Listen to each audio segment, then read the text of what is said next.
اللهم صل على محمد اللهم صل على محمد وعلى آله وصحبه وسلم. بسم الله الرحمن الرحيم. الحمد لله وحده والصلاة والسلام على من لا نبي بعده اما بعد. بستی رازق آباد ملتان سے جناب رحمان گل صاحب نے آپ کا دوسرا سوال ہے کہ اذان کے بعد نعتیں پڑھنا کیسا ہے، جائز ہے یا نہیں؟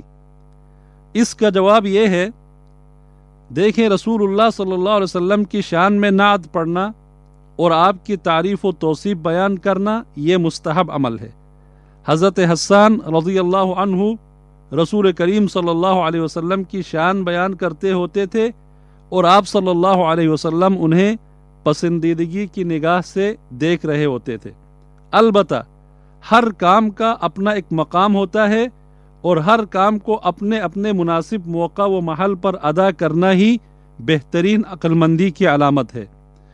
دور صحابہ میں ہمیں جو عمل اور طریقہ نظر آتا ہے وہ یہ تھا کہ اذان کے بعد رسول اللہ صلی اللہ علیہ وسلم کی سکھائی ہوئی مخصوص دعائیں پڑھی جاتی تھی، آپ صلی اللہ علیہ وسلم پر درود بھیجا جاتا تھا، اور حضرت انس رضی اللہ عنہ بیان فرماتے ہیں کہ مؤذن جب اذان دے کر فارغ ہوتے تو اصحاب کرام رضوان اللہ علیہم اجمعین فوراً مسجد کی ستونوں کے پاس جا کر سنتیں پڑھتے تھے۔ اسی طرح یہ قبولیت دعا کی گڑی ہے، بلکہ رسول کریم صلی اللہ علیہ وسلم کا حکم ہے کہ اذان اور اقامت کے درمیان کوئی بھی دعا رد نہیں کی جاتی، لہٰذا تم اس وقت دعائیں کیا کرو۔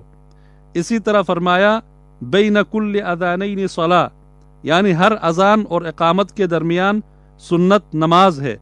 ان فرامین میں واضح رہنمائی موجود ہے کہ اذان کے بعد کیے جانے والے اہم کام کون کون سے ہیں، لہٰذا آپ صلی اللہ علیہ وسلم کی ہدایات اور سیرت پر چلنے میں ہی خیر و عافیت اور برکت و سعادت ہے۔